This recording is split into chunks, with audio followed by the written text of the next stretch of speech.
on ESPN.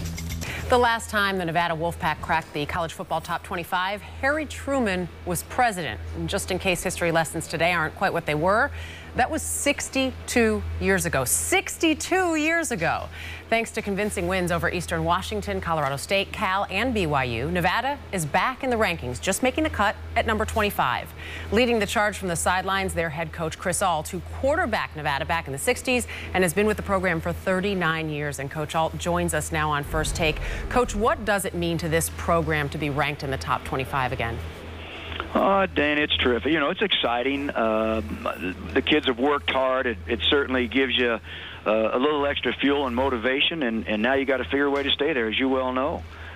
So when you talk about just that little extra fire and fuel, is there any sense right now that maybe the kids deserve some more recognition even for where they are since it's been so long? Well, you know what, Dana, no quote. We talked about the history yesterday. We're getting ready to play our in-state rival, UNLV, so it really tied in nicely with the great tradition of our university and the realization that the 1948 team, which was led by Stan Heath, who was the first All-American at our university, he just passed away 2 days ago. It just all tied in. It was a great opportunity for me to talk about the history of our university and where they are, and they've got a chance to make some history. And you've been with this program, I mentioned, a long time. You stepped away from coaching twice and focused on athletic director duties. What keeps you coming back to the sidelines to coach? Well, Dana, football is my first love, you know, and it's been interesting. It's really been an interesting ride, and if I wrote a book, you'd probably call it fiction. But you know, it's a special place for me, and it's you know, probably shouldn't have got out the second time, to be honest with you, but I did, just to move forward on some other things, and I'm thrilled to be back and have a chance to get things going here. Your offense has changed a lot. I want to talk about that in a minute, but I'm curious, what's changed the most in the players since when you first started coaching and where you are now? You know, Dan, that's a great question, and I really feel strongly about that. I don't know if the players have changed as much as the upbringing and the parents, the people they're around, and the influences that they have around that now. You know, and it's really interesting to see, because I don't. Back in the day, you know, we always said, hey, the players are looking for discipline. I don't think they're looking for discipline. I think they're looking for leadership, which is a form of direction and discipline. And it's been interesting. It's, you know, I'm one of the few guys that can link the past with the present and try to light up that future, and I'm still learning as I go, believe it or not, Dane. It's unreal. I'm curious, are you tweeting? Are you on Twitter? Well, I'm not a very good tweeter, but I am on Twitter. All right, fair enough. Let's talk about that offense now. In the 90s, known for your passing, and then you developed the pistol offense. Nevada led the nation in rushing last year. How much fun is it for you to redesign an entire offense like that?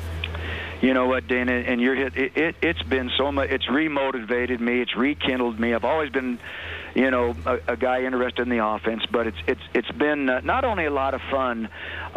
It's been very rewarding from the standpoint of the players that we have are helping us develop it. You know, every year there's been something we've brought to it that has added to it, and it's caught on all over the country. And for us, again, it's been a fun thing, and yet it's been the offense that we want, because we run first, throw second now, of course, and it's really it's held its own. You mentioned across the country over the summer, UCLA coach Rick Neuheisel, his offensive coordinator Norm Chow, paid a visit, and we all saw what UCLA was able to do against Texas. So what does that say about your pistol offense? Well, I was real happy for UCLA. You know, my son-in-law, John Savage, is the head baseball coach there. Nice tie. So I've got we've got some great ties, but I was really happy for them. That's a great win, and really the offense is just part of it. It's their coaching staff that made that thing happen.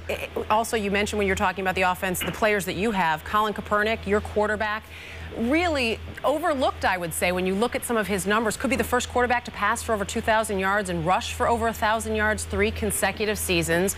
But at Nevada, maybe doesn't get that national buzz. Give people out there some idea why maybe he should even be in the Heisman talk right now. I'll tell you what, Dana, he's as good as quarterback as there is in the land. I mean, he's probably one of the best running quarterbacks, to include the guy at Michigan. I mean, he'll line right up with him.